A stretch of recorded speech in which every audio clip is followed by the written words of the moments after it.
What's up, guys? New Testaments podcast. This is one of your hosts, Braden, and this is Alec Stewart. welcome to the first episode. Today, we're going to get into Alec's testimony, actually. He's going to give us a full in-depth story on everything that has happened in his life, almost, that led him to this point and allowed him to come to Christ. And he's going to, get deep today. We're going to get deep. This is our first, we're going to get deep. This is our first episode, so let's just see how we go. Yeah. So, Alec, let's just take it back to your childhood. How or where did your first memory of your testimony start, I'd say?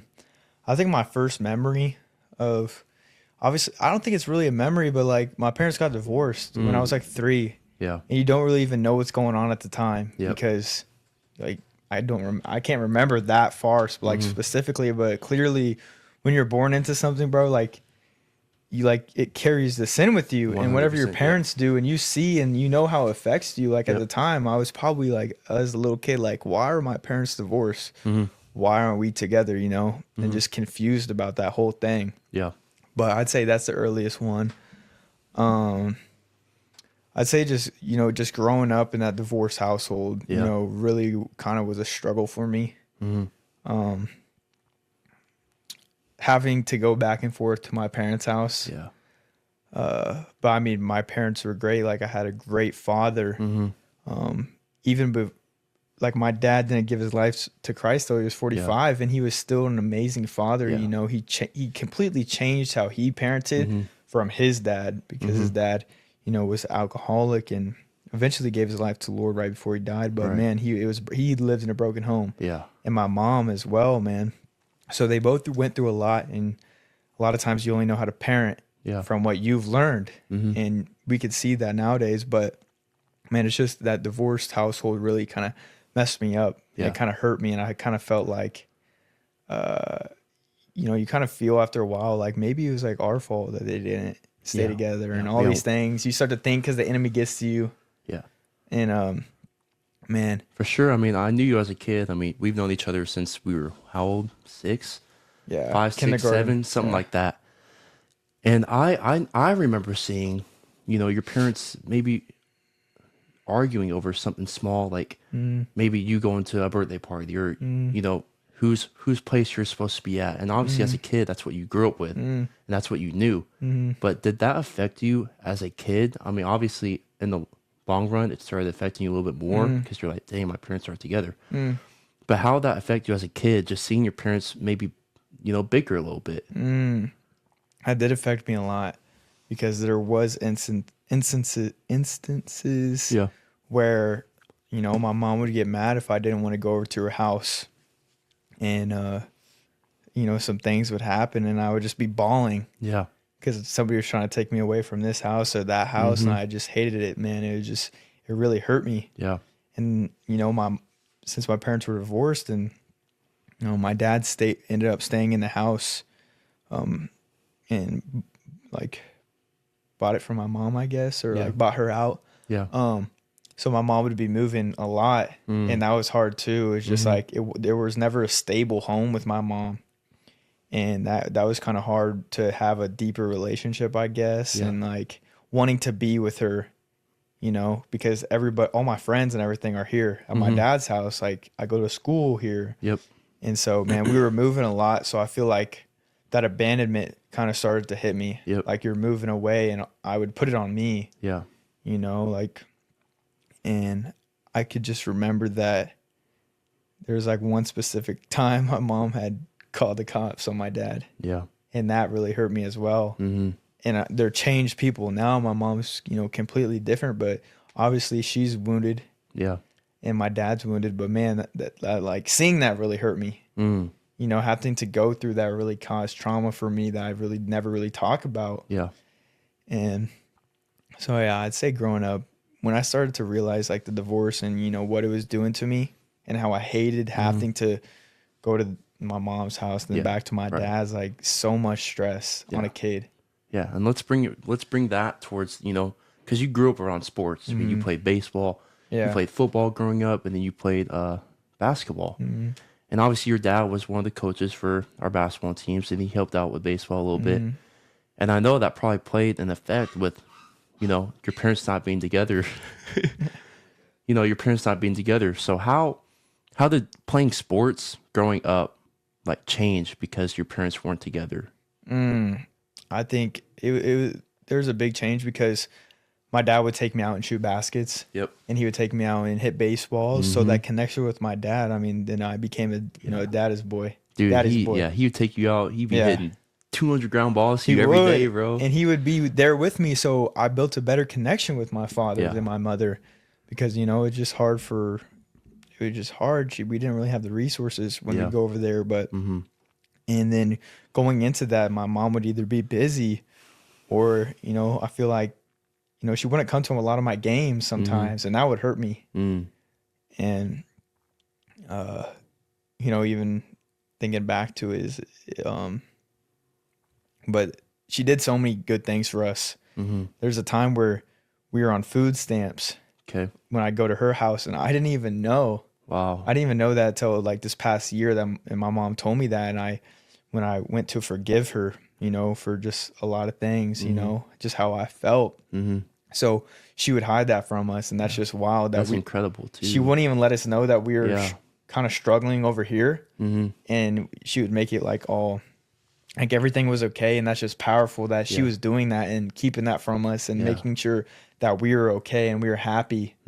So like that meant a lot to me too, that, wow, like look how hard she was working to make sure everything was okay. It's just amazing. And that's a blessing in itself. Yeah, that's amazing, dude. Cause once your parents aren't together, I don't know if she had a boyfriend at the time, but I'm just going to say she was single.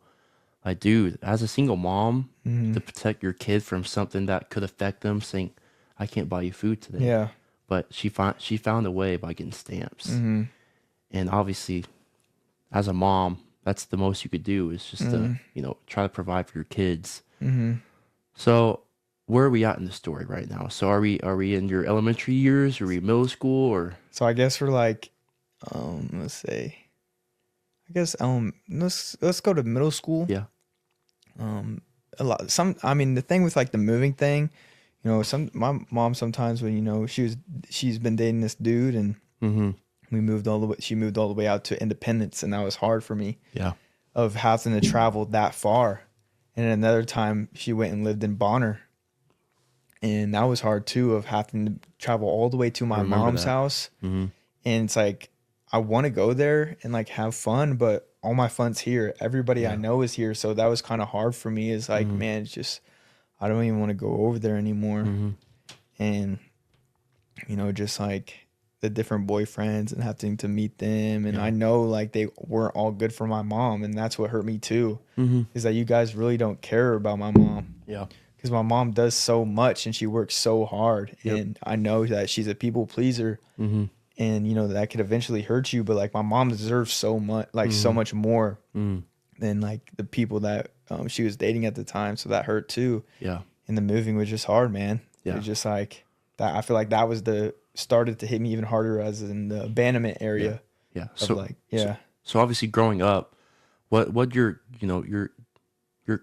faith, background look like? Like, was your dad, was he there at the time, or did you guys go to church a lot? I mean, I know I went to church with you guys here and there, but I don't know if you guys were going every week or when you started going to church and when your dad was saved. I mean, obviously this played a big role in your childhood because he was saved when you guys were kids. Yeah. So how or when did you guys start, going to church, and what did you see from that? Like, did you get anything out from going to church, or were you just there like trying to mess around a little bit?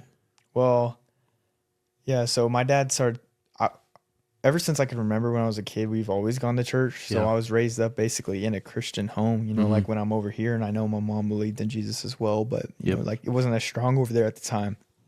And so over here we go to church, and I remember that my dad always had a rule: if your friends were going to sleep over, they had to come to church. I remember. So, that. I mean, that really did plant a seed in my heart because that really set my morals. Even though I did some things outside of my morals, it always set something in my heart of I trust in God. I believe that Jesus is real. I believe in Jesus, and I always knew that. And I feel like God always knew my heart. But eventually I kind of strayed away just because, you get into the world that's so open, and the enemy just gets you just like that. Yeah, 100%. But man, we did grow up in a good Christian home, and my dad was an amazing father. You know, literally seeing his change and him coming to Christ, and the way he acted, and the getting rid of his temper and his anger and all these sorts of things that he was dealing with at the time. You could literally see that. I watched that. Yeah, I want to say, I mean, I feel like I even saw it because before our 4th grade year, our team, we were called the Jayhawks. You know, you guys were big KU fans, I remember back in the day.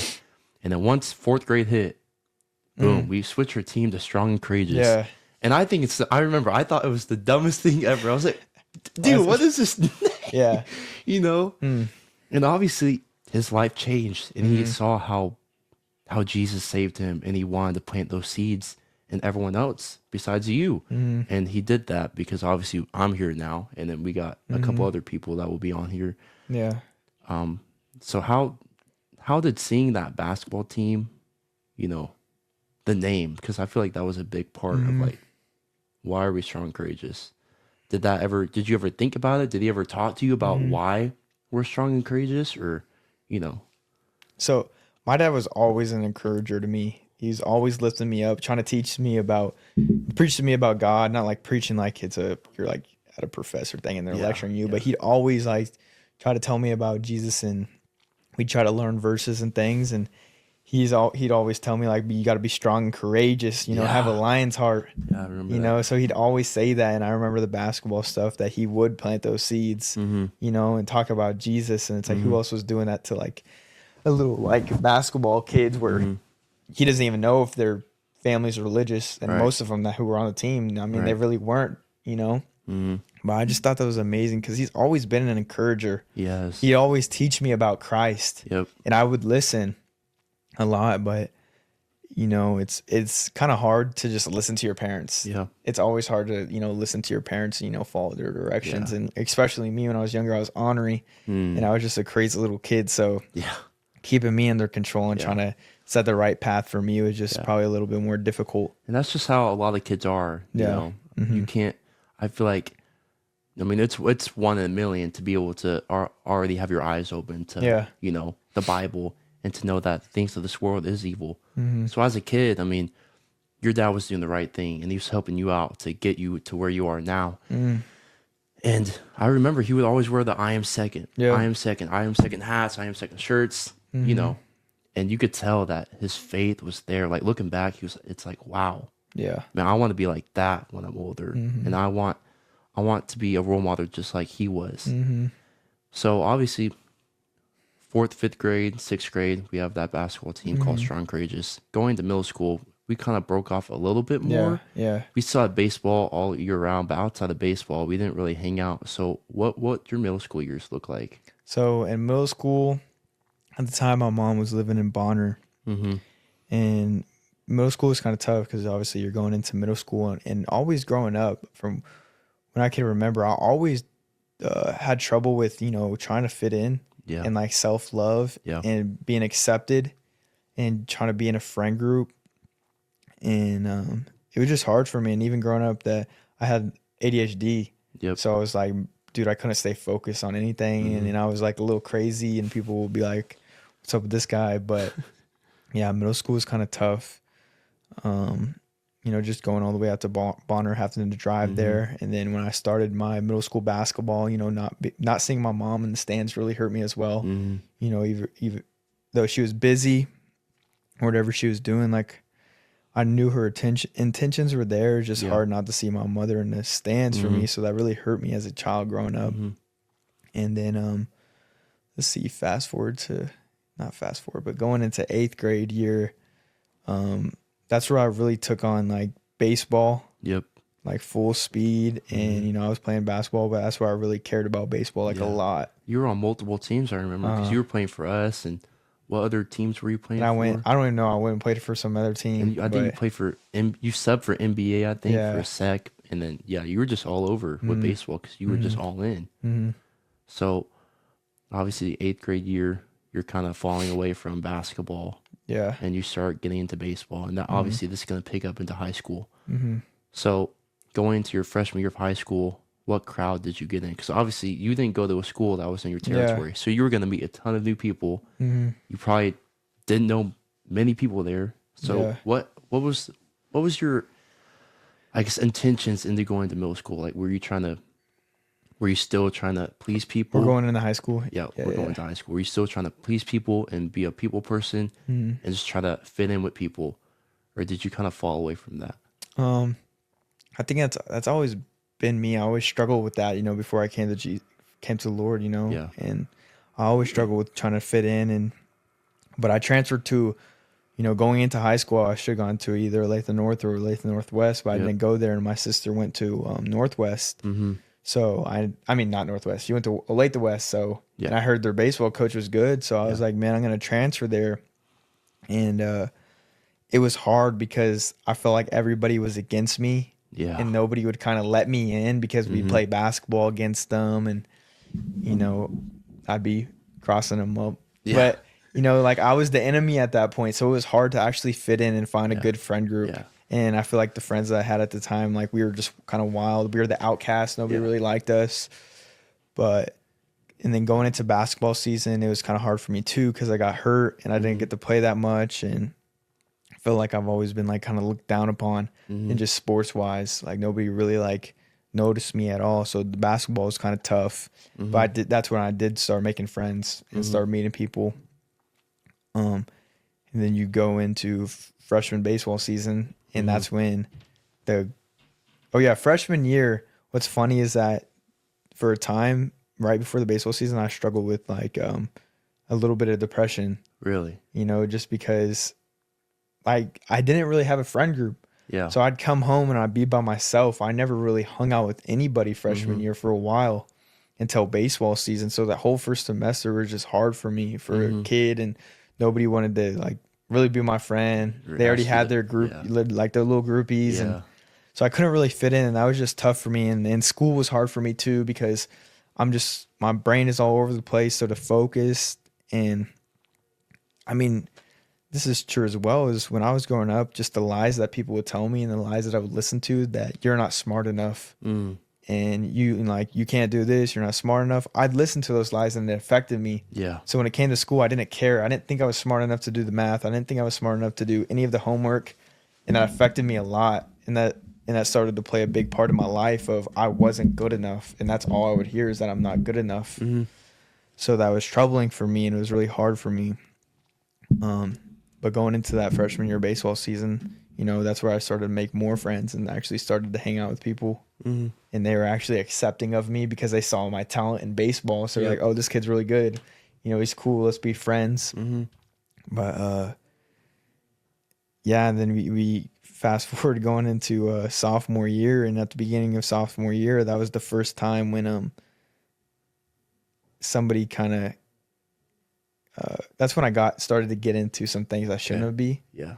And that's the first time somebody gave me like a cart or something. They said, here, smoke this, let's smoke it. And I wanted to fit in. Yeah. And where was this at? Was this at school? Because from experience, like I saw people doing that in the bathrooms. Yeah. It's like, what the heck?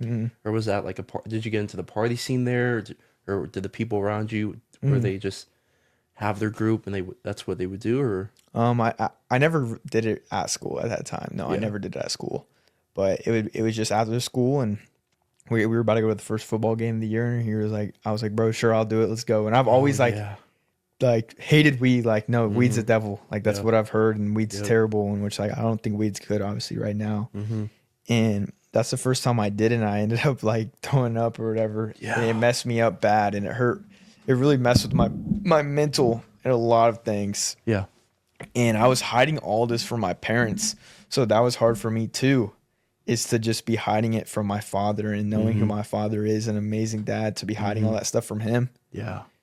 So it was troubling for me to keep this life over here and, be this way at my house. And that's another conversation for later. Right. But, that's just crazy too, dude. I mean, how old were you? 16? Yeah, I was probably like 16. Yeah. Dude, man, that's where what Satan tries to do to you. He tries to get you at a young age.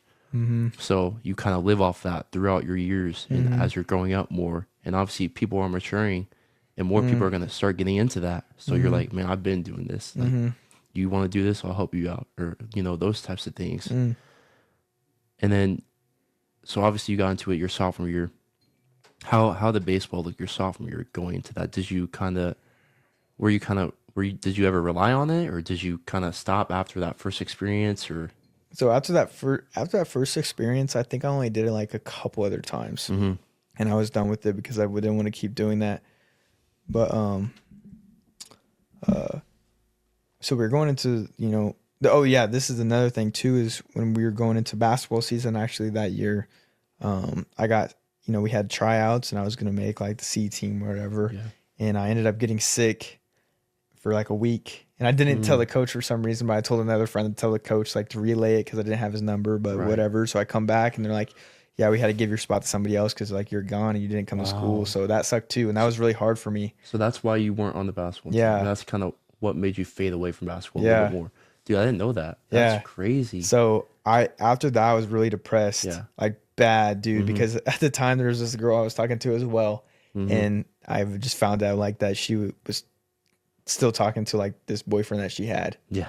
And she was like messing with me and she said she liked me. So that was like hard, and just putting all that together because I thought I was going to like this girl. But the baseball thing was hard. And that's the first time I really like felt like a dark presence and a dark depression of like, bro, like I don't want to be here anymore. Yeah, bro. Yeah, like that. Yeah. Because growing up, obviously, you don't have a spot on the team right away. Like you kind of have to prove it. I mean, unless you're the superstar and you can't go to tryouts because you are sick, you have a spot. Yeah. But obviously, you kind of took that step into high school, and you were sick, and you thought you could kind of get away with not telling your coach right away and trying to go back and try out. Yeah. When you got back, but that's just not how it works. Obviously, because we grew up. Yeah. And there's no spot reserved for you, and that probably hit you hard because I know for me, when I got cut from the baseball team my freshman year, that was my first time getting cut from a team. I was like, whoa, reality hits. Yeah. So obviously you hit a very, very dark place. And what did you kind of like rely on, or what'd you do to try to get out of that? I think before that, if we back up a little bit, I had said that that was the first time around I started, smoking or whatever. Yeah. Just a little bit, but that was also the first time I started drinking with my friends, and we'd go hide it in my friend's basement. And this is your sophomore year? Yep. And we'd go sneak out and drink it like in the neighborhood, like in the woods, or nobody could find us. Stupid, bro. And so it's crazy, bro. Like we'd sneak out or whatever and with it. Yeah. And that affected me too, because then I started to getting into that. And I started getting into like what parties over there. I'm trying to go to a party. Like I'm trying to meet girls, and obviously like your hormones and stuff. And at the time, like, bro, like pornography was a thing too. So that was hard too. So you're just a very dumb high school kid at that point. Like you're kind of getting reeled in a little bit more by Satan. Because obviously you're just trying to fit in, right? You're trying to fit in at this point and have more friends. So he's reeling you in, and obviously you kind of get stuck into doing these things because you just want to fit in and have friends there. Yeah. So obviously we go into the fall, and you get cut by the basketball team. And then is this when you started relying on it a little bit more? You started drinking more? You started... Yeah, I think I started drinking more. I think I started like just acting out and being like I didn't care anymore about that stuff. And I think that's... And this carried on to baseball too? No, I don't think it carried on to baseball. Okay. Baseball, I just stopped everything. I really stopped drinking for a while, and I don't think I was really smoking at the time, really. But I grinded, and I made the varsity team my sophomore year, but that was the COVID year for a lot of people. Yeah. So we didn't have a season, and that bummed me too. I was like, dang, I finally made varsity. And I thought I should have made it as a freshman, but that's a different story. But I was just really excited for that. So that was hard. And then going into just COVID in general was hard. Yeah. And I was not doing good things during COVID, bro. It's like my lust skyrocketed. Yeah, that's what I was going to ask you too, because I feel like COVID hit for everyone out there. Yeah. You can ask anyone what their experience is on COVID, and there's something bad out of all of it. So you kind of came to a dark place with lust, and how did that kind of start? Because obviously you were kind of stuck at home for a little bit, but like how did you get into that? Well, I think I've always dealt with like lust. Yeah. And we talked about it at the Bible study about like when I was a kid. you know, and I was in like preschool, and my dad had a friend and his daughter. They actually lived here, and you know, like we did some things. So I was brought to it at a very early age, and that's when it started. And like it's crazy to even think about that. That's crazy. And I get opened up to those kind of things. So going out through middle school, it carries on there too. You know, looking at girls lustfully in middle school and even elementary school is wild. And then the pornography, I think, started in middle school. You know, like a friend showed me or whatever. Yeah. And that carried over. So that really hurt me. Like that, it wasn't good for me at all. And then, you know, that carries on to like the COVID thing too. And I just remember like I was in a dark place, with the lust, and I felt like just a bum. Like not even just a bum about lust, but like, man, I wasn't doing anything but playing video games every day and just chilling, because that's all you could really do. That's what I was doing too. So it was like bad. But once COVID kind of got over, and we started playing baseball and stuff, like it was fun. I had a great like summer season. Yeah. And during that summer, that's when we first started to smoke, actually. This is going into your junior year. Yeah, this is going into my junior year, and that's when we first started to smoke hard. Like, bro, we were doing it all the time, every day, and it was not good. And that's when I could tell that my emotions started to get less, and I started to become numb to reality. Yeah. And I, you know, it was ruining all the relationships I had. It was hurting me even more. Like I didn't even know who I was anymore. And so I just, you know, kept doing it. And then we go into a junior year. That's when it picked up really bad. It was an everyday occurrence. Like I would be smoking like every single day. And sometimes I would even smoke before I came to school. Like literally. And that probably came with a little bit of like, you know, social anxiety. And you probably couldn't talk to people. And when you weren't high, you probably just felt even more socially, you know, anxiety, because you couldn't talk to people. And because I mean, from experience, like obviously the more you smoke, you're numbing yourself. And the more you smoke, you think everyone's looking at you. So you don't want to talk to anyone, and you want to keep everything to yourself. So when you were sober, did you kind of like block out from talking to people that weren't your friends, or, you know, did you kind of get weird with like teachers? You didn't know how to talk to people, you know? I think I've always been like good being able to talk to people, like when I need to. But you know, just going to Lake to West, man, I feel like a lot of people didn't like me. I got a lot of hate for no reason. Yeah. You know, just from like the previous years of like freshman year and stuff like that. So it's hard to fit in, to find that group. So that's what was a struggle for me, is like nobody cares about me, bro, and like everybody looks down on me in sports. So it was tough for me. So I just kept fueling myself with the, you know, even Satan's lies were hitting me too. You know, I believed all of them, so I kept fueling myself with the weed and numbing my mind. And then you know, that just carries on to, you know, like junior year. I actually met a girl at that time. That was like the first real girlfriend I had. Yep. And we ended up breaking up after 5 months. And that was the first like heartbreak I really ever felt, of like, you know, just somebody kind of giving up. But I know like it wasn't the best, because I wasn't all mentally there, because I was smoking a lot. I was smoking a lot. Yeah. So I could see how, you know, that would make sense if I don't want to be with you because you're not, you know, like here mentally, you know, like I'm checked out. And that hurt me a lot, bro. And instead of going to God after that, I went more to weed. Yeah. And I smoked even more, bro. That was your God. It was. In high school, probably. Right. To get it away from me. And that made me angry, bro. Just that, you know, like how I felt about that. And then that's also a thing too, is we weren't living right. We weren't, you know, that's when like, you know, just like sex and stuff like that, bro. That's when I first started like falling into that. Struggling with it. Like one sin led to another, probably. Yep, it did. And then, you know, so after that, I started just, instead of going to God, I just went to party. I went to the party scene.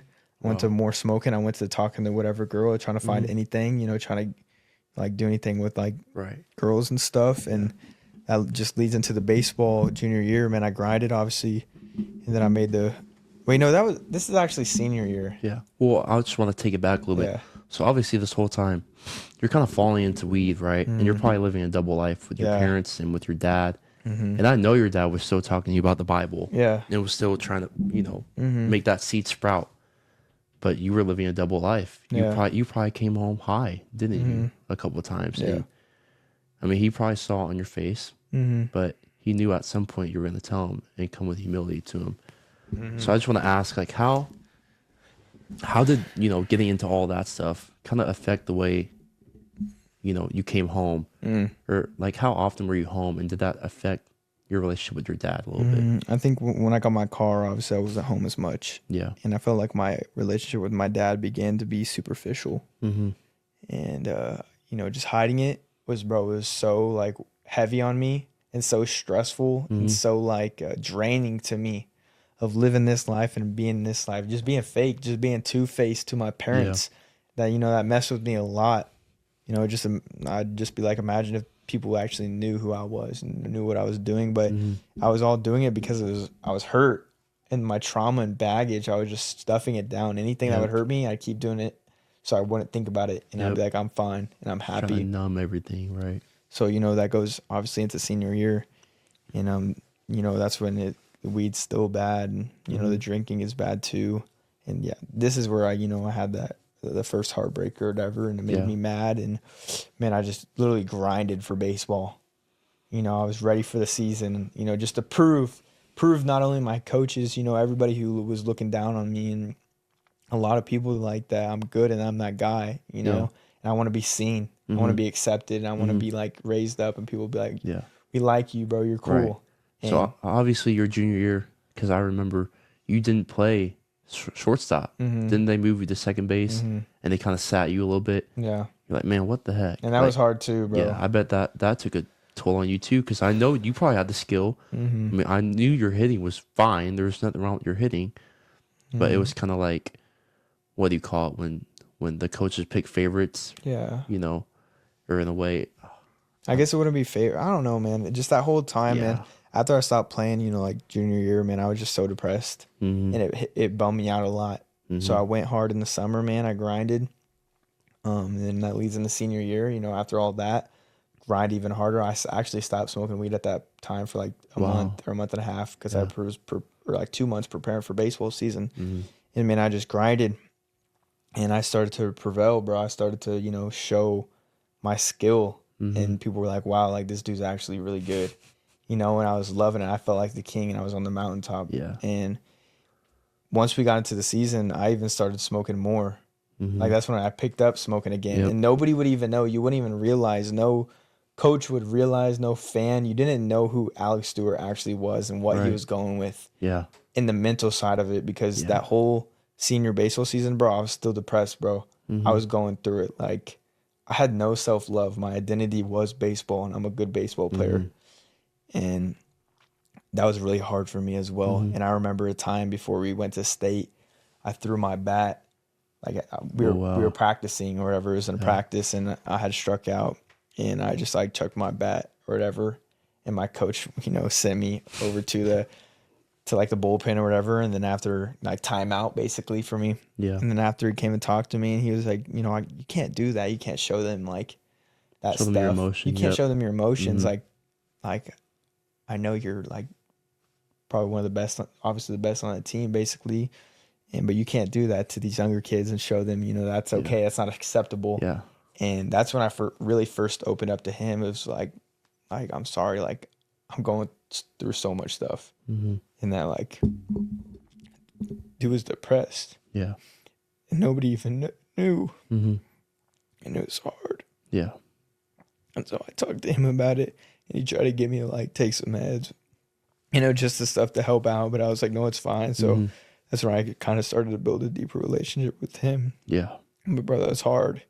That was when I was really hiding it for my family and everything. I didn't even know who I was. And then after the season, dude, I was supposed to be getting ready for college. And I was playing summer ball, and dude, I didn't even care anymore. Like I would smoke every day. And it's like I wasn't even in reality. Yeah. I was in a different world. Like I wasn't even in touch with any emotions. I had no emotions. Yeah. And I lost so much weight in that time as well. I came in like 147. I was supposed to be like 164 into college, bro. And the coach was mad. He was like, bro, what? Yeah. So that was hard too. Of like, I didn't care anymore about baseball, really, because I was so numbed out to everything. You couldn't get a conversation out of me. Yeah. So at that point, I mean, obviously you're going through a very hard time in life, and you keep running back to the thing that's probably making it worse, right?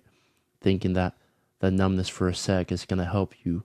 But then once you're, off, smoking and you're a little bit sober, it's like when that's when the depression probably hit more. And it's like, dude, I need to keep going back to this weed. I need to keep going back to this God and this thing that I'm idolizing, because it helps me get away from reality and the things I'm struggling with. And I want to ask you too, before we go on to college, like how this affects school. Like, I know you were the guy for baseball, and you hit a 600, at some point during the year, and you almost won Gatorade Player of the Year. But how did this affect your school? Like, what were your grades looking like? So, like, man, those lies just, sorry for me crying, bro. This is those lies from the enemy of you're not smart enough, ever since I was a little kid. And that carried on all throughout, like when I was in school, every single year in school, I wasn't good enough. I wasn't smart enough, so I don't care. And I did the bare minimum just to stay eligible. Right. And I felt like I wasn't smart at all, bro. Yeah. And that affected me as well. It was like I couldn't do it because I stopped caring about it.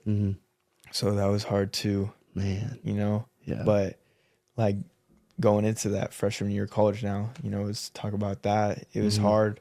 That's when I really lost myself and I had an identity crisis. I would literally act like I was some other dude, and then I'd switch to this dude and that dude. Like, I had so many different identities. You were two different people. Yes. And to your friends and to maybe, some other people, you were this, this athlete who was very good at baseball. But I also smoked every day, and I had to rely on it. And then the other side, your dad, he's like, man, he's playing college baseball now. He's very good at baseball. He's going to go prove himself to make it, to a D1 school, maybe a high D2. And he doesn't, I'm guessing he doesn't know about any of this stuff, any of this stuff you're going through, because you're trying to keep it in, right? You don't want to show him that you're having a hard time, because you were probably just nervous. And I know that feeling too. Yeah. And that's why you kept running back to, smoking. So you get to Fort Scott, right? How'd that first semester go? So you guys weren't playing baseball. You guys were probably training for baseball for the springtime. We had like a fall season. Okay. Yeah. Okay. So how'd that fall season go? Did you keep falling into a darker place as the year went by, from your senior to your freshman year? Everything just... So, going into freshman year, I was still smoking. So actually I was scared that they're going to drug test us. Right. So I had and going into college, when I got to college, that's when anxiety started to hit me hard, bro. Living on my own, we were in apartments, and that was really nice too. We didn't have to be in a dorm, but that's when anxiety struck. And remind you, I haven't been practicing. Just put it on the table. I didn't practice baseball really the whole summer. Yeah. I didn't care. So I went in there cold turkey, bro. Wow. And just like, I'm gonna just prove myself without practicing, bro. It is what it is. And obviously I could see I struggle a little bit. And at that level, you can't just do that. It's not like just high school, but I started to like, the competition obviously was a little bit harder. And I felt like when you get to JUCO, coaches really don't care about you. They say they do, but they really don't. They care about keeping their job, having an okay season, just to keep their job. And that's just the truth. That's just how I felt. And going into college, I started to fall into the party thing too. Right. I was trying to fit in. I was trying to get people to like me. Yep. So I would be acting out and just getting super drunk, bro, and hurting myself. And then that smoking continued as well. Yeah. But I actually took a break from smoking. Yeah. For about like 2 or 2.5 months into college. Wow. So nobody smoked. Yeah. And then was that just off of fear of being drug tested? Yeah. Yeah. And just wanted to kind of be sober mindset, but we would drink obviously. Yeah. And I was just trying to, just be in the party crowd, get people to accept me, because that's what I dealt with, of, just being accepted. And, that leads into obviously not treating girls very well either, and, that sophomore, that freshman fall ball was an experience in itself too. The traveling, all that, and the school, bro. I hated the school. Like, hated doing school stuff, bro. And it was so long. It was so draining. We grinded, bro. and we would grind to go part. I'm sure you did it too. Grind. Yeah. You grind the whole week. You party on the weekend. Yeah. And that's how it was. Like I actually like thought this was the best thing ever. It was so cool. Yeah. But like, mind you, like I didn't know what my self love even was. I thought I was happy. I thought I had that stuff, but I didn't. Yeah. I was just like going with the flow. I kind of struggled in the fall ball season, so that really messed with me too. They were trying to change my swing, and that was hard for me. And I wanted to play short, but they were moving me like second, and that was hard too.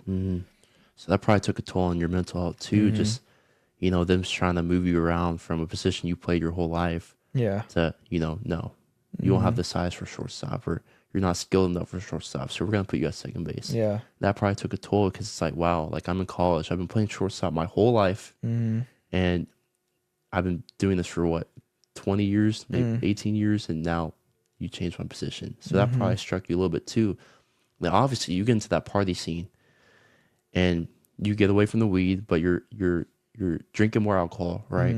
And you're getting into other things. Yeah. What did the alcohol lead to you? So obviously, you're not treating girls right, and you're partying. So what did the alcohol do? Did that cause any more like anger, or did that cause like? Did you fall into like being an alcoholic a little bit, or? I wouldn't say alcoholic. I mean, it would really only be one day a week on Saturday, but like I kind of started to become aware and awake of like what was going on. And like the pain started hitting me more. And that's probably, the spirit coming in. You like, open your eyes slowly, and it's like, and that was hard too, because my dad would come down there. Yeah. And at this time, the relationship with my mom, I just feel like all throughout high school, when I became like a junior or senior, the like relationship with my mom kind of went downhill because I stopped living with her at the time. I just forgot to say that, but I stopped living with her and I began to live with my dad. But I would still talk to her and I'd still hang out with her. It's not like I didn't want to be with her, just hard because she was moving over here and I was just done with it. And so that hurt too. I was just at my dad's house, but that led into college obviously, and I didn't really talk to my mom as much, and she would come down, a little bit, and that was fun. But man, it was hard to hide it from my dad. I was hiding. You wouldn't even know, Dad, what I was doing here. Yeah. And I was hiding all of that, and that was just rough for me. And let's see. Going into your spring semester, so we just got done with the fall. You go into spring. I think you come back for break. Did you? Is this where you got your girlfriend? So so we go. Our break was Thanksgiving all the way to like January. Yeah, that's it was crazy. a long break, dude. And so that's where I got the girlfriend that's where I got my girlfriend, was going to Thanksgiving break. It was actually a girl I used to talk to, and I kind of led her on basically, and just kind of messed her up. But we started talking, and then we started dating. Yep. And at that point, that's when it was just like a lot of sexual things going on, and I started to look to her as my idol and my god and the best thing in my whole life, because baseball was kind of going downhill. And we go back to school, and it was really hard for me because I felt like I didn't want to do it anymore. I would feel like I was done with baseball. I just like had no more passion for it. And she helped me get through that, and my dad would too. But man, it was hard. I just remember that bro, I don't even know, I'm about to be brain dead. Yeah, it's okay. I'm trying to think about get you it. back on track. Yeah, So yeah. obviously you get this girlfriend during winter break, right? I'm sure you talked to her before that, and you guys were kind of building that relationship. So you get this girlfriend, and you're coming now out of break, and you're going into season, right? What were some of the things? Because you redshirted your freshman year. Yeah. Oh yeah. Yep. That's what it is. Redshirt. So that's what I was about to say. That's when you redshirted, right there? Blanking it. So we come back, and then like a month into it, that's when they say who's going to be redshirted. I ended up redshirting. I didn't really. It really did affect me because I thought I could play. But it just sucked because you couldn't do anything, and you're like over here, and the coach just push you to the side of like, we don't care about you. So I was just really just focused on my girlfriend, and I really didn't care about practice. The weights were fun, but everything else I just really didn't care about, and it was just hard. And then, man, this is like the big part of, they started drug testing. Yeah. So I want you to tell them the story of like how the drug test came upon. Like, Yeah. weren't you in the outfield? Okay, so this is what happened is, a lot of the whole, I don't even know if I should say that, Yeah. but Let's just not say names, but you can not say explain. names, but a lot of team was smoking. You know, big majority of the team. So I feel like this is a God planned thing. Of I had to be, you know, I got caught, Yep. right? But what's funny is that I was in the infield and we were, you know, it was about to be game day. So like, you know, red shirts like be shagging out there with the pitchers and nobody else. So I was just taking reps and I was done. But there was this other kid in the outfield talking about smoking weed or whatever. And the coach does walks around the field, and he was behind the fence actually, and he heard the kid talking about that with somebody else. So the coach gets around and he gets back up over there by home plate. You know, he's just making his walk for some reason, and I'm done taking infield, so I run out there to the outfield, and I just so happened to be standing next to the kid, and I was talking to him, just about random stuff, and then the coach kind of walks out, and he's like, "Who's over there standing next to blah blah blah?" And he's like, "Stu," and you know whoever. He's like, "Okay." He walks like in the middle of the outfield, and he's like, "Stu, you know, blah blah blah, come here." Wow. And I'm like, "Okay, what's about to happen?" Like, I don't. Okay, what do you want us to do? He's like, "You guys are gonna go take a drug test, go get tested." Oh, and I was man. like, "Bruh," my heart just sank. Yeah. Like, dude, it's over. Like, what? And this dude hates weed. Like, this dude is so against it. I was like, bro, especially with this coach, bro. I was like, bro, it's over. Yeah. So we go get tested, bro. I knew I was gonna fail. I told him as well after I got out of the test. He was like, "Are you gonna pass?" I was like, "No," and that just hit me, bro. And for like 2 weeks, I didn't even tell my dad, and I was figuring out how I was not gonna tell him. And I told my mom, you know, I would be crying, tell my mom, and I told my girlfriend. It was hard at the time for me. I was hiding that from my dad, and he doesn't even know I just failed my drug test. Yep. But man, can I just tell you how appreciative I am to have a father like him? And so when I finally told him, I was bawling. Yeah. He's like, "What are you crying about? Like, are you okay? Like, what's wrong?" And I said, "Dad, like, I didn't want to tell you, no, but I failed my drug test actually." You know, just picture me just crying. It's hard to tell a father, know that you messed up bad. And he didn't respond and lashing out to me, you know, saying all these things or whatever. He was like, "Son, it's okay. You know, like, I forgive you. Like, you got to forgive yourself. Like, you got to put it behind you and move forward and work hard. And it's going to be okay." And just being supportive with me. That's beautiful. Not being like, "You're a failure. Like, what are you doing? Come on." Like, no, like, he was being compassionate and loving. And that's just from that's what you needed too. Yeah, probably at that's that what I time. needed. Yep. And from his relationship with Christ, it's just amazing how you could see, you know, you could see it in him. Yep. And so I ended up doing, you know, labor work for the coach for the last 2.5 months or 2 months. Man, it was just so bad, but I deserved it. And my dad was like, because I was thinking about leaving. Right. I was gonna say that. Yeah, I was thinking about leaving because I was like, bro, I'm done with this. Like, bro, who cares about this? And I'm not even going to come back next year because he told me he didn't want me to come back. Actually, he didn't tell me that. I heard it from somebody else. Wow. So I already knew that he didn't want me back. So I'm doing all this work for nothing. But I talked to my dad about it. He was like, "Man, this is wise too, man." Just appreciative about him again. And so grateful is that he was like, "No, I feel like you need to stay and you need to do it for him so you can leave off on a good note." So when you go to talk to other coaches, they can't use that against you of, "No, he just left. We don't like, he doesn't care." Right. So I did all that to try to leave on a good note, and I stuck with it. And man, it was hard just to wake up knowing that you're gonna go do labor work, no matter what it was, and we'd be out there for hours doing that. But I still got to work out in the weight room, but I couldn't do anything baseball related. And around that time, when I failed my drug test, that's when I was looking to my girl even more. She's my God, like.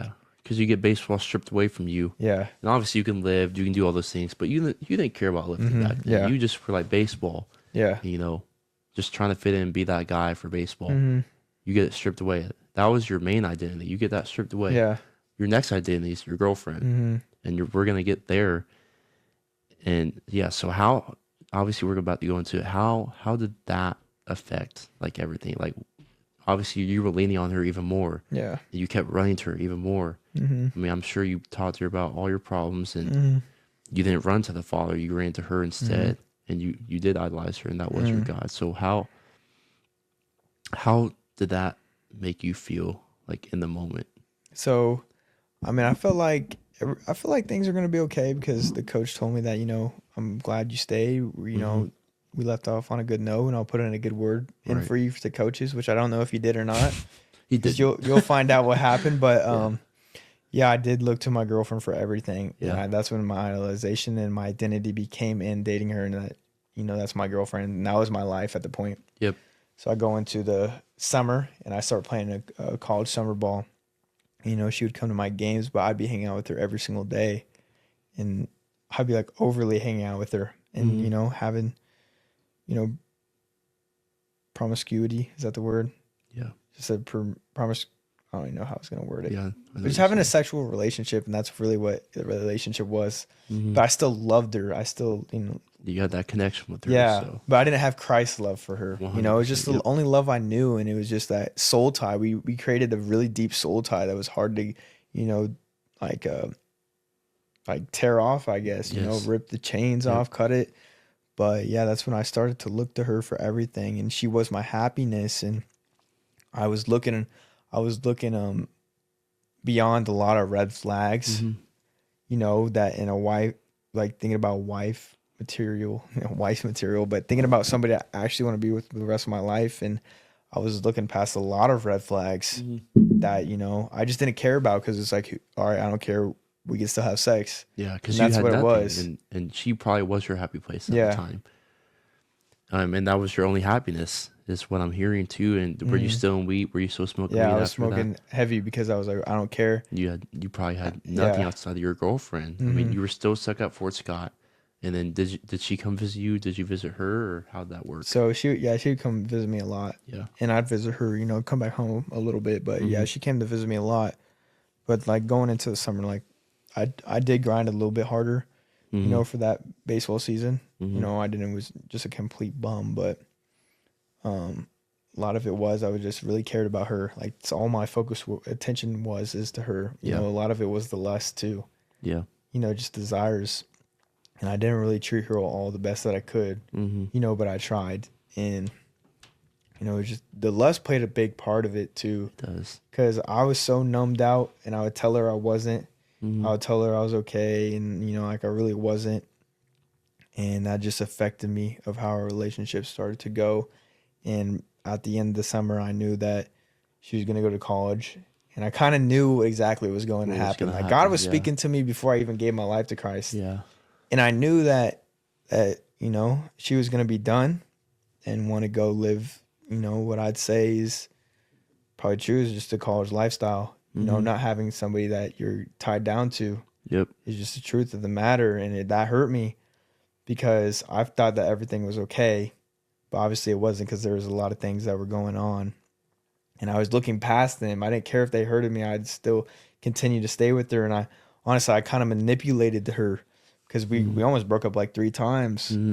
And I kind of manipulated her just to stay. Yeah. Even though I felt like I wasn't doing anything wrong, or I was in the wrong. I just didn't want to lose her, because she was my best, not only my girlfriend, but my best friend at the time. Yep. And that soul tie was so strong, I couldn't let her go. So I would manipulate her back into the relationship, just hurting myself even more, So I guess it leads into, when she breaks up with me. Yeah. And what, so obviously you failed your drug test. This is spring semester. And then you're going to summer, and then you guys were still together in summertime, or when did you guys break up? Like, what was the... So we broke up right before... We broke up in November. Beginning of November. Oh, wow, really? So she was in college. So she was in college. I'd come and see her, we'd like have fun or whatever, and drink a little bit, but I kind of stayed away from the party phase. Yeah. I was kind of done with that lifestyle. I was kind of more secluded, just to my, my little friend group. I was still smoking a lot, and I strayed away from like going to parties. I never went out to like a bar in Lawrence or a bar in Manhattan. I never really cared about that. Never had a fake ID either. Yeah. So I stayed away from that. But just to see that if I'm not in a bar, like, why would I want you there? Yep. It's like, and I don't like, the idea of frats, because I know behind the scenes stuff. And I don't like the idea of sororities either, because I know the behind the scenes stuff. Yep. I just don't think that it's healthy for any young male or woman. Yep. You're hurting yourself. And your soul too. You're hurting your soul, and you're losing your self-love. Yep. And you think this is real happiness, but it's not, and it's destruction. And that's all I saw is that's destruction. But I really didn't start to. I kind of knew what was going on. That's destruction. That all people wanted to do is get drunk at a bar and hook up with someone. Like, so. But you were so connected to her that you couldn't face the fact to break up. Yeah. You know? So I couldn't just break up with her. So then she took a step to break you guys off. And this is November, probably towards her winter break. I mean, how did you respond? What was your reaction to that? So I remember that she was just like, I can't do this anymore, blah, blah, blah. Because it was like an incident. And I was just saying that there was a girl because I went to a Fort Scott party, and, you know, I didn't really drink that much, and I was just kind of chilling. But there was a girl there that had, like, you know, been in my past and kind of done something to me.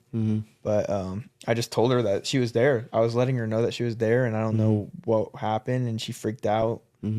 It was like blah blah blah, and I was like, "What are you talking about?" Like, I'm just telling you, like, you're trying you that she's there. You're trying to reassure her that you're not gonna do anything with any girl, and you're not hiding the fact that that person was there. Because that other girl hurt me really bad, and we hurt each other really bad. So I was letting her know that, like, this girl's there, but she freaked out. She was like, "I can't do this anymore," blah blah. And I drove home like an hour and a half. Wow. Maybe not an hour and a half. It was like an hour, and I was like drunk.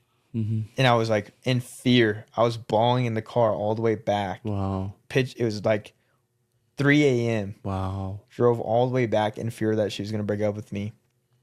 And I, you know, like the next day, that's kind of how it went. So we broke up, and man, I was just struggling. You're deep in the pit right now. I was deep in the pit. You're struggling, yeah. And I was like, I can't let go. I wasn't letting go of her. And man, my parents could see it, how destroyed I was, because she was my idol, and I was holding her up to my God. So when you lose that, it's death. Like, that was my hell. Yeah. So you get baseball stripped from you. That was your first identity. Boom, out of here. Boom, it goes straight to your girlfriend. That's her identity. Your identity. Boom. That was the last thing I had. Yeah. Then you're lost. I know you were lost, because that feeling's terrible, and you were probably like, wow.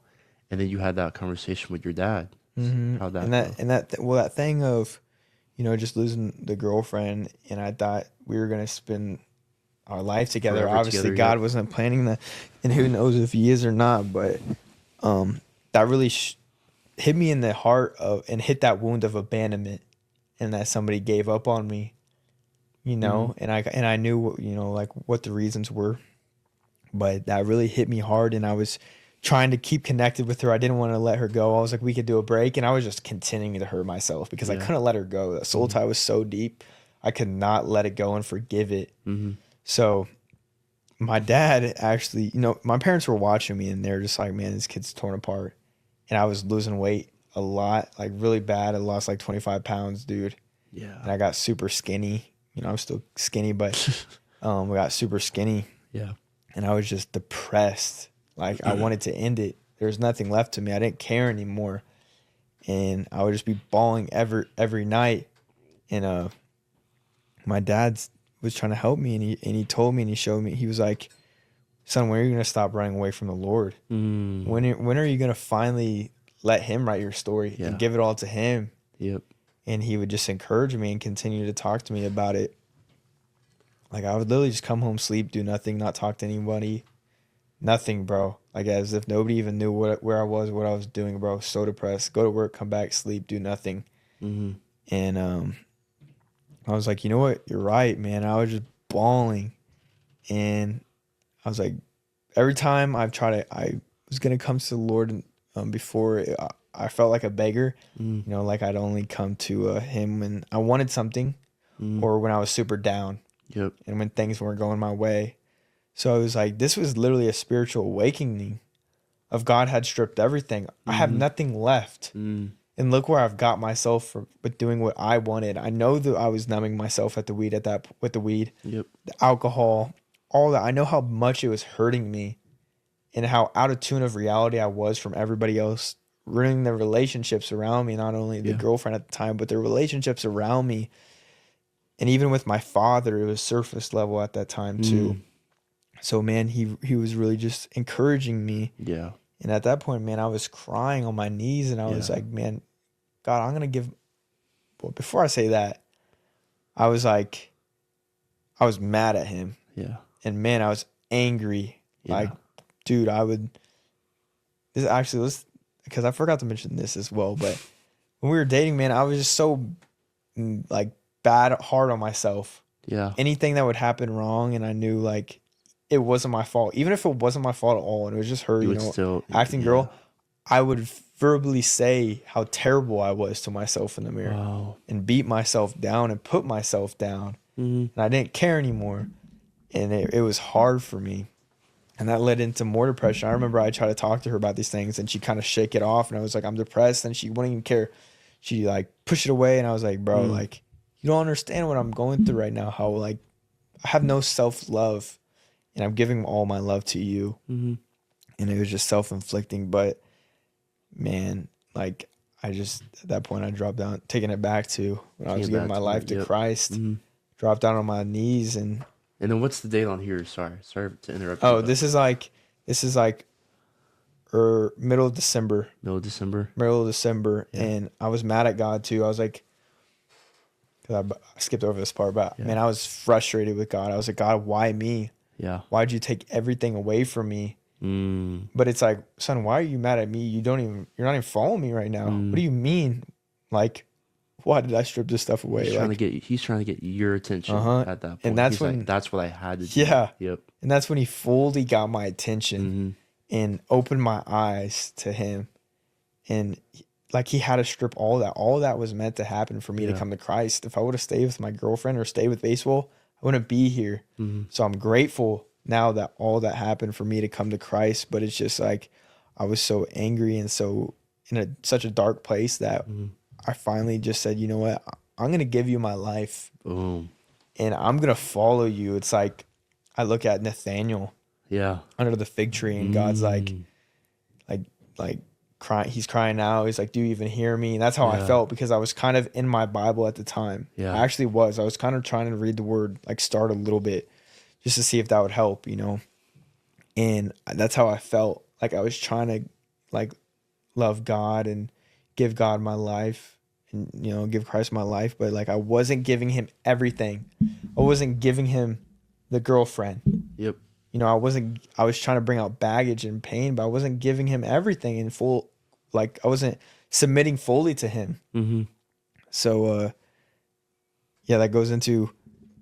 So you're on your knees. Like, God, you know, I'm yours. And that's when it was just like, my dad was like, you have to give it up. Yeah. You have to trust in him. You have to give her up. What are you holding on to? And God just told me that all these things they weren't mine to hold on to anymore. They weren't my burdens to hold anymore, and to let it out onto him. And man, that's what I did. And I was like I said, man, I'm done living my life in my way. And I could see where it got me, and it woke me up. And dude, from there on, I just started being in the word every day, being on fire. And like right after that happened, I texted you. Yeah.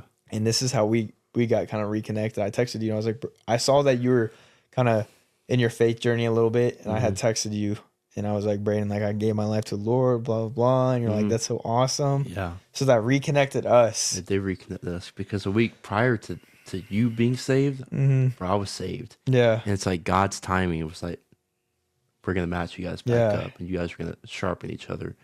And then obviously he's placed more people in our lives to do that. It was amazing. And he brought back AB, which will be on the pod as well, but he brought him back into my life. It's like, that's what hurt me a lot too, is that group of friends, me, you, AB, and like Noah, but me, you, and AB specifically, those were my best friends. And that we did so many things together growing up, childhood best friends, like the people I wanted, but we got separated. So I felt that's abandonment too for me. I felt like my friends are gone, and we did talk for a while. And then all of a sudden God brings us back together, my friends back together in my life, my best friends that I wanted back together. I was like, bro, like, dude, that's awesome. He took away this, but he replaced it. Like, there's like he promises. Like, I have something better for you. Yes. And during that time, I kind of separated myself from all the friends I had. Yeah. I kind of just walked away from them. You know, it's not that I don't love them, because I love my friends, but it's just like I don't want to do that stuff anymore. I can't do that stuff anymore. I'm gonna try to, you know, seek God wholeheartedly, and, you know, be focused on this new chapter in my life that God's doing. Yeah. So, you know, it's kind of hard with that. And, you know, I'm still going to be there for them and love them. But it's like, man, I just got to take time alone to figure out me. Right. To really figure out my self-happiness and my self-love. Yeah. And then this is where kind of the podcast idea comes in, because before we even reconnected, you said you had a calling that you should start a podcast. Yeah. So, and then guess what? You text me, and then more people come into our lives to, you know, start this up. And it's like everything's falling into place that, you know, God's called you to, and all your prayers are being answered. And that's because you fully trust him, and you know, you start obeying his word and devoting your life to him. Yeah. Not being lukewarm. You devoted your life to him, and you did a full 360 or 180, not 360. Yeah, 180. But dude, I mean, that's just amazing. And obviously, like a week after you text me, we finally got in touch. Yeah. And we had our first hangout, and we were here for 6 hours just talking, bro. It was awesome. And it was like amazing. We never left. It was like natural. Yeah. You could see that the spirit was in the room with us, that all of our spirits were connecting. Yeah. You know, like a magnet to each other. Yeah. And that's what I felt like.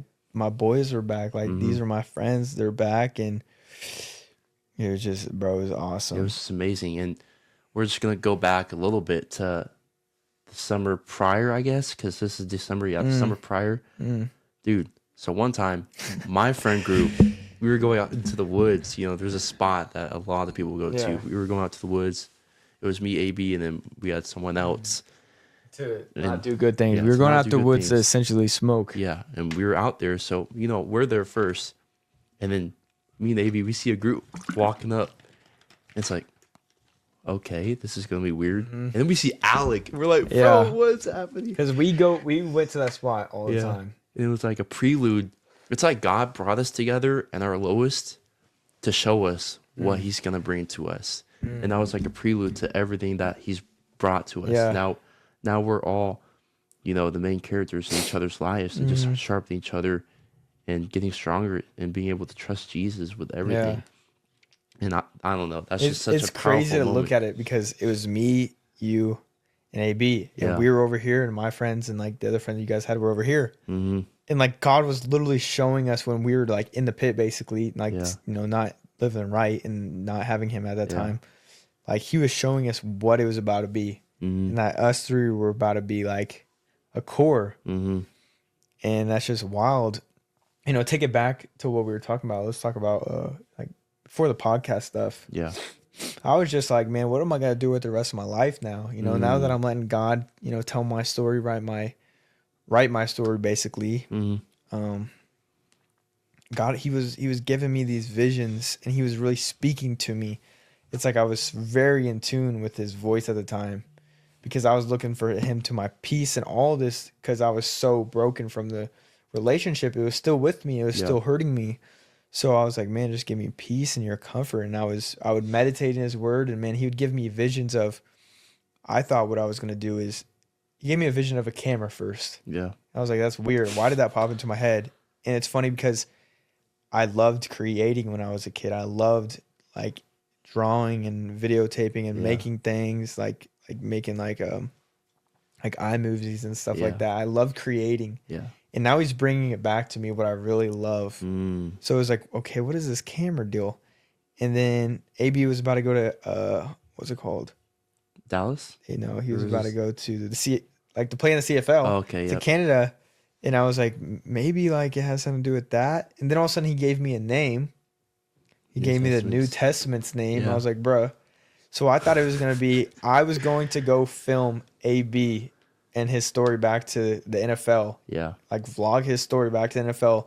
And the name of like the vlog thing would be New Testaments. Like, this is the New Testament for AB. Like, that's what it was going to be. And I thought that's what it was heading. Yeah. But it wasn't. And then I was watching like a podcast or whatever, and like it wouldn't get out of my mind for weeks, like podcasts. And I was like, bro, what is this thing? And then that's when I kind of brought it up to you. It was like, bro, I'm should start a podcast, like a faith-based podcast. Yeah. And you're like, bro, like I have a camera. Yeah, I have a camera. And I was like, bro, let's do it. Yeah. So we started talking about it, praying about it, and we were like, bro, let's try to actually do this, but do it right way. You know, trust that God's gonna provide, not just go and get it all ourselves and do it wherever we want, but trust that God's gonna provide. And we did, bro. Yeah, and what we were doing, so we were ready for the podcast. Well, but we were praying about it for 2 months. Like we were being serious that God is gonna bring it to us. Yeah, and then we moved these out here. Yeah. And we kind of had our setup, like what we envisioned, and we were sitting right here. We were right here on my MacBook, and we started looking at a GoFundMe. Like, dude, let's just see what this is about and see like who can donate to us. And then as we're about to do it, Alec's like, I don't think we should do it, dude. Yeah. And then we start talking like, yeah, bro, we shouldn't. Let's put all of our faith in the Lord, because that's what we want. We want to be able to be so strong in our faith that we don't have to do it ourselves anymore. Yeah. We don't do it. 2 days later, what happens, Alec? We don't do it 2 days later. This is a story for when he gets here, so I'm not going to say the name, but he's a big setting stone in this podcast, doing all this. But, God literally brought him into our life. Like, that's a story in itself when we get him on the pod. But he blessed us. He sent us this guy who's way above us, who's basically an influencer, like on Instagram and TikTok, and does a bunch of stuff. But I started talking to him about it, and we're at a Bible study. Bibles and Barbells. And it was the first time I ever met him. It was the first Bible study. We go to it, meet him. Braden's like, "This is so and so." I'm like, "Okay, what's up, bro?" I was like, he knows a lot about cameras and podcast equipment. I'm like, here, just talk to him about it. And then Alex chopping it up, like, bro, what all do we need? What do we need to like start up? That's that. They have their conversation. Yeah.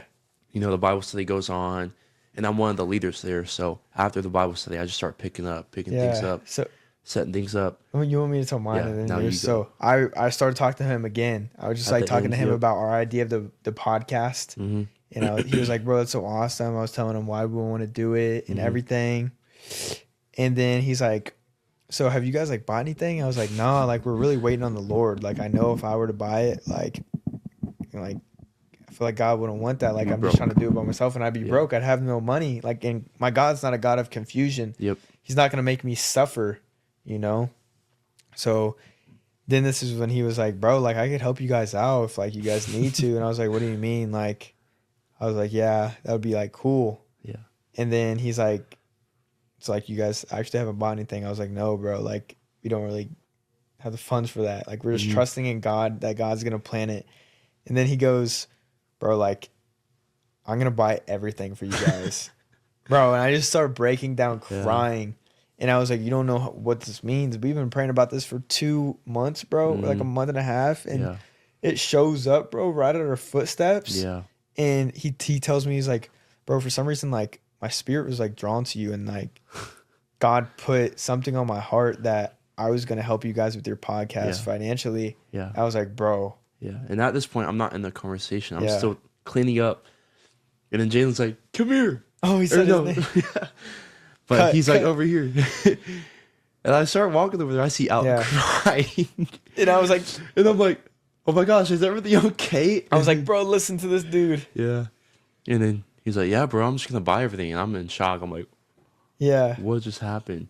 And that's, we'll get deeper into the whole story about how this came about with him. And dude, it's just crazy. So after then, so would you say that you're fully in right now? Yeah, I'd say that at that point, man, I was fully in. Before that, man, I was fully in. Yeah. I was battling with a couple of things, just letting go of control completely. And I was just seeing God literally work in my life. Yeah. In real time, in front of my eyes. And I'm like, bro, this is real. Like, I knew I believed in Jesus and stuff from like when I was a kid, but when you actually put work into it, put effort to it, seek him wholeheartedly, he's going to show up. In my relationship with him just started to get stronger and stronger. And I wanted it bad. I longed for it. I was like, he was giving me the peace I needed. He was giving me the love. You know, he's taught me that humans, you know, they're going to betray you no matter how close they are to you, that they're going to betray you. But son, I won't. I'm never going to betray you. I'm never going to leave you. And when I was figuring this stuff out and I was feeling it, I'd be crying all the time to worship music and just reading my Bible. I'm like, this is real. This is what I've been seeking. And to be able to bring out my baggage and to work on internal stuff, you know, he gave me the power to, you know, just to forgive my parents, to forgive my dad of what, awesome. You know, I had a lot of anger towards my dad. And even though I thought my dad was the greatest dad ever, there's a lot of things that I didn't even realize that hurt me, what he did. And just to forgive him and then to forgive my mom as well is just like, you did the best you could for us.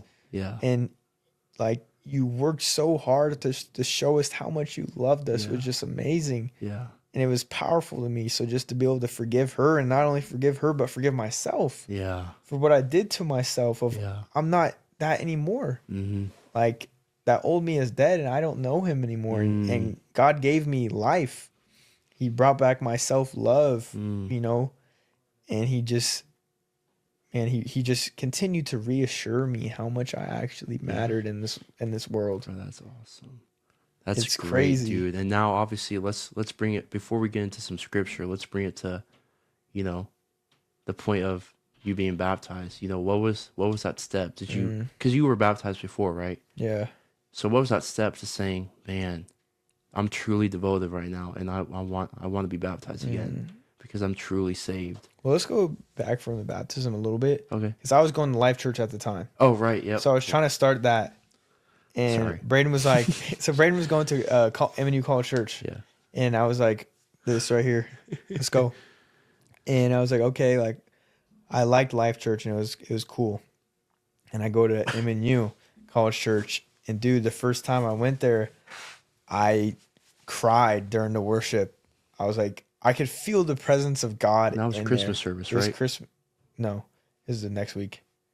Did you not come Christmas service when that lady? Oh, maybe I did. Yeah. So it was Christmas service, and I cried, and I never cried in a worship thing, and I felt literally the presence of God there. Yeah. The sermon was great. Yeah. And weeks and weeks, like, this felt like it was meant for me to be there.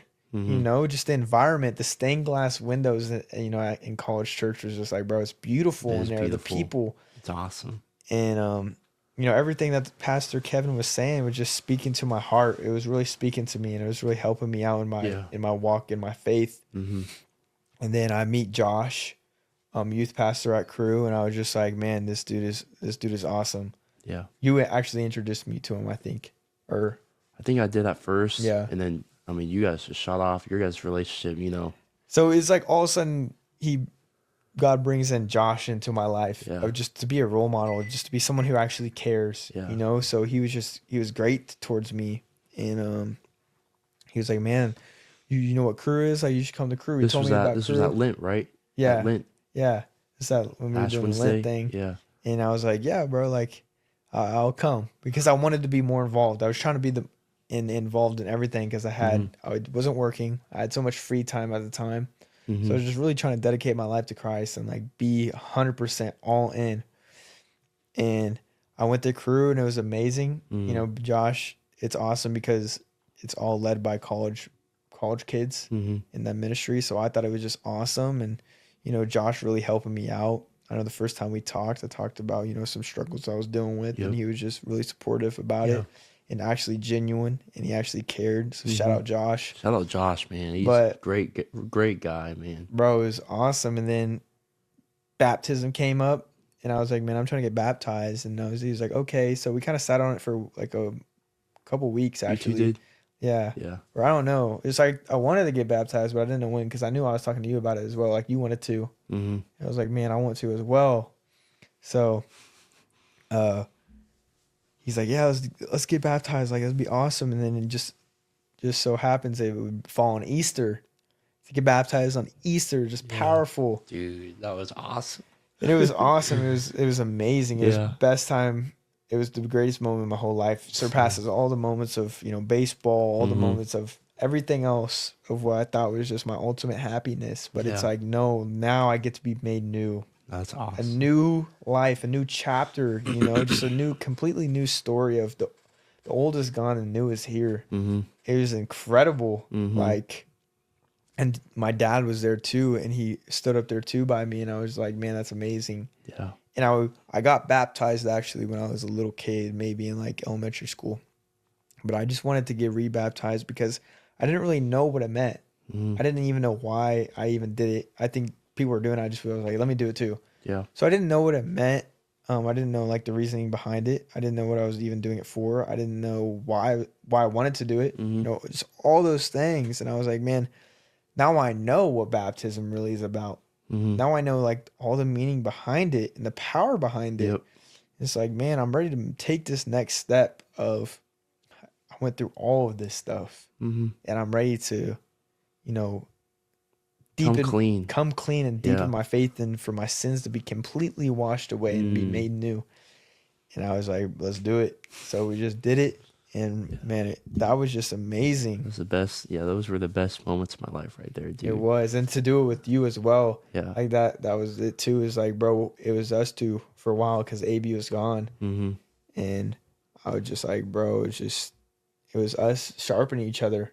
That whole time, we started these Bible studies like at my house, and we were doing them. And just to be baptized together was a blessing, and just to see, you know, your life change. Yeah. You know, it was just amazing. And just to be reconnected with you, and for God to bring all these people back into my life, is just, and new people I didn't even know. It was just like, I'm so undeserving. Yeah. I don't deserve any of this. Like, I don't deserve your grace. And he's like, I forgive you anyways, no matter how many times you've sinned against me, no matter how many things you did wrong. Like, I love you, son. Yeah. And then God was basically just, he's shown us, like, dude, this is life with me. Peaceful. My path, you know, it's easy. It's simple.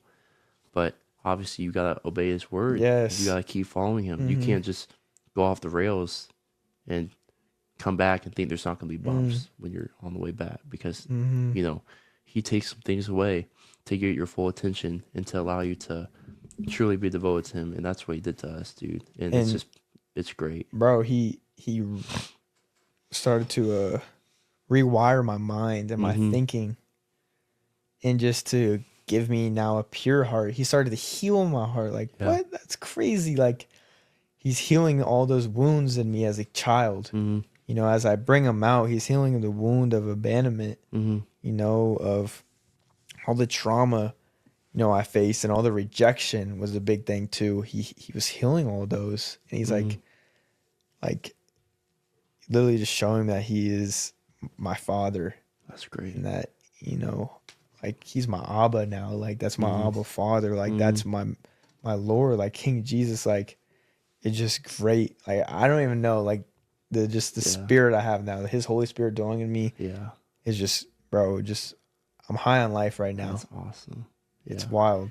And we've talked about too, like, you know, we have these moments when we are doing Bible study, like, we feel high, but we're obviously not high. We're just high on the spirit and high, you know, on life, because we have God now. And it's like, we were talking about that, and we were like, bro, I was like, bro, I kind of felt like high. And he was like, we were like, yeah, like, but like, not like weed high. Like, we were high on the Holy Spirit. Like, literally we felt out of it, like out of reality. Like, it's crazy, bro. Crazy, the power of Jesus is insane. Power of Jesus is amazing. All right, Alec, are you ready to get some scripture?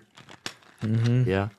All right. So, what are some verses that have stuck with you, you know, throughout your whole journey? And I know you have a tattoo there, and that has a verse on it too, right? And obviously, you had that before you came to Christ. Yeah. And what's that verse on your arm mean to you? So it's just so funny is that this says Jesus in Hebrew. Yeah. And, you know, that just, like, I wanted to have a relationship with God and Jesus, and I wanted to fully commit my life to him, but there's so many other things I couldn't let go of at the time. You know, so I had to go through those things, though, you know, for him to fully get my attention, and want it to be like, realized that I can't do it on my own. Mm-hmm. So that says Jesus in Hebrew, and then this is Isaiah 40:31. But those who wait for the Lord shall renew their strength. They should mount up with wings. Yeah, with wings like eagles, and that they shall run and not be weary, and they shall walk and not be faint. Wow. And that like really stuck with me. It was like, man, just trusting in the Lord.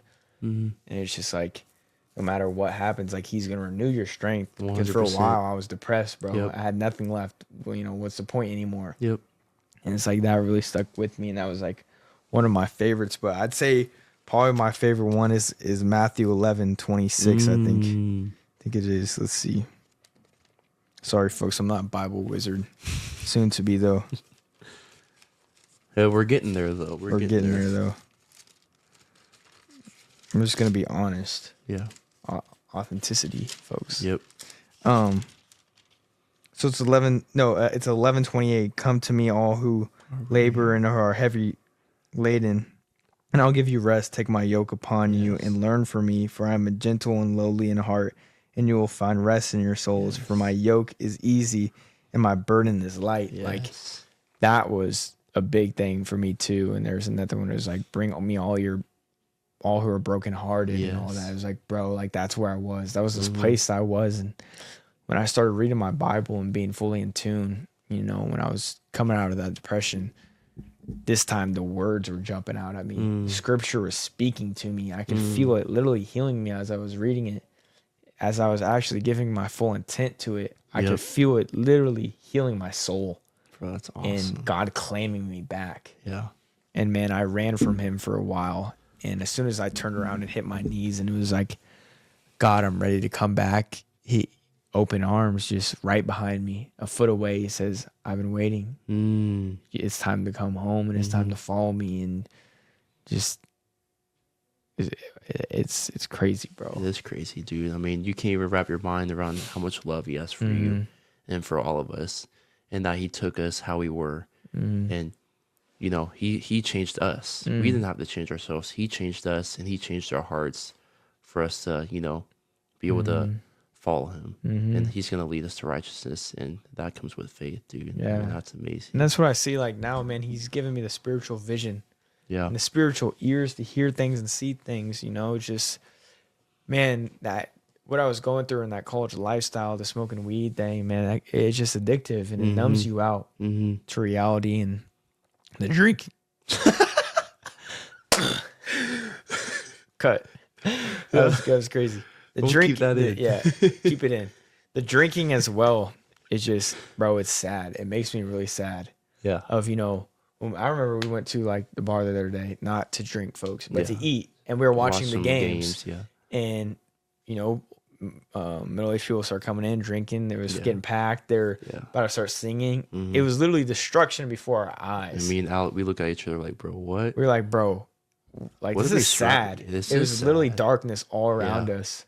And I was like, I drove, I left and I drove home. It was like it was hurting my spirit, bro. I left, drove home, and I was just like, I was listening to some worship song, and I was just like, started crying. I was like, bro, like, look what God just saved me from. Look what God pulled me out of, bro. And we were talking this about the other day is, just the hand that God had on me throughout my journey is just wild, bro. I should have been caught multiple times. Yeah. I should have even a DUI almost, bro, like drinking and driving, because we thought it was cool. Getting in trouble with weed, obviously. And, just like even like pregnancy, bro. Like he had his hand on me, and he's like, I'm going to protect this one. And now being able to realize that is just amazing, man. It touches like, I'm not worthy.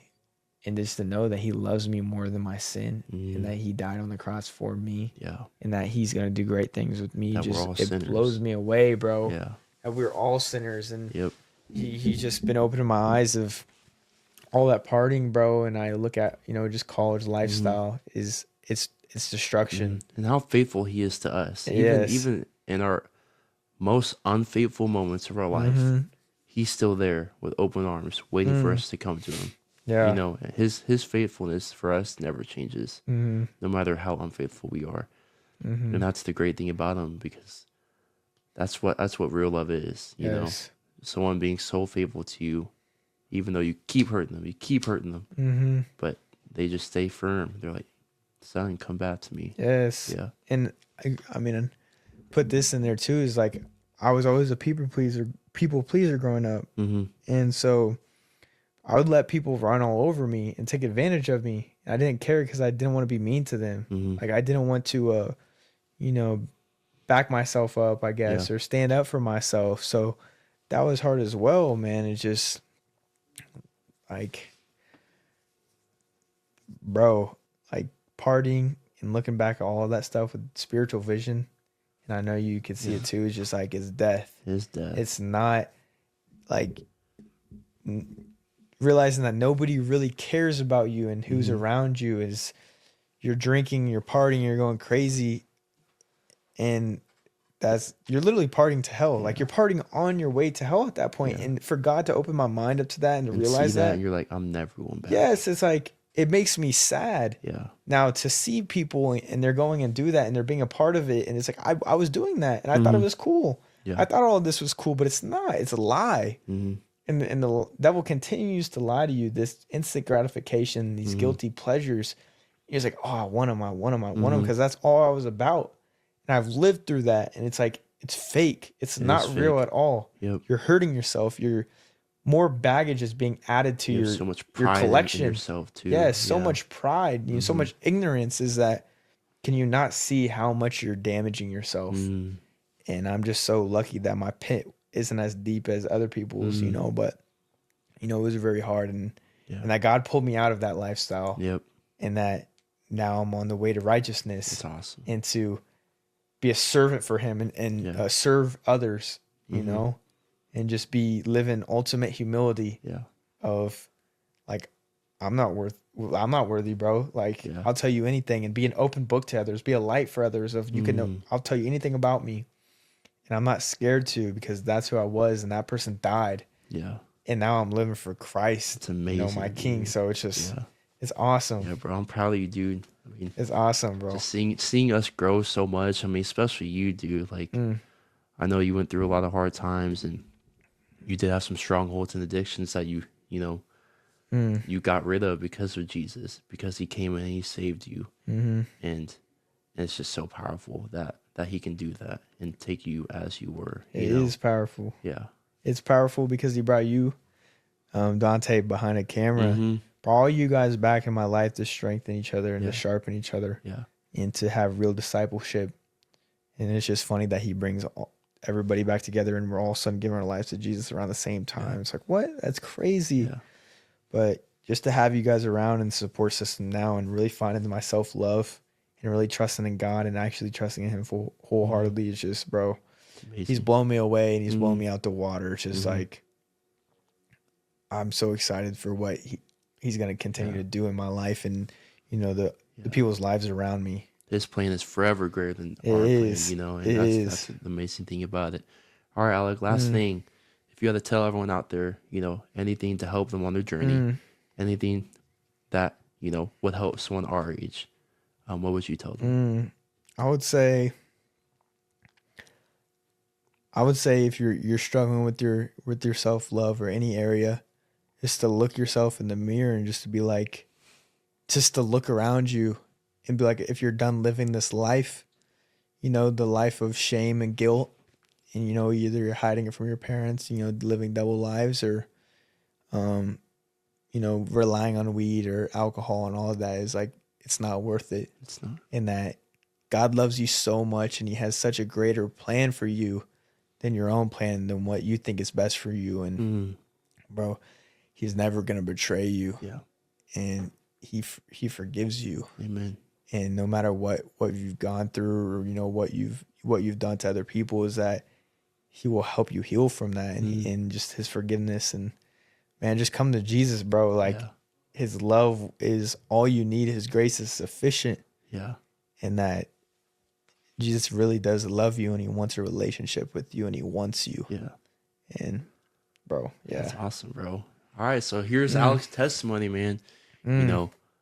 Such a powerful, story. Thank you. That was a long one. That was very long. What was that? Like an hour 40? Hour 35. Yeah, hour 35. So We were a little bit all over the place, but I hope you guys stayed. First connected. episode, so yeah. Hey, if you're still here, leave a like. We appreciate the support. Yeah, leave a like. This one was long, but we appreciate it. Leave a like, comment if you have any questions, and then subscribe if you want to see more content. Obviously, this isn't going to be the format every time, but the first two we are going to share our testimonies. Yeah. Share about a little bit of scripture that helped us, and then after that, we'll probably start getting into more topics, start having some guests on, talking more about scripture and doing all those things. So thank you guys for tuning in, and we really appreciate you guys for sticking through if you made it this far. And you have anything you want to say? God is good, man. Jesus is the mighty King. He is the mighty King. Never leave you, boy. Yeah. Let's go.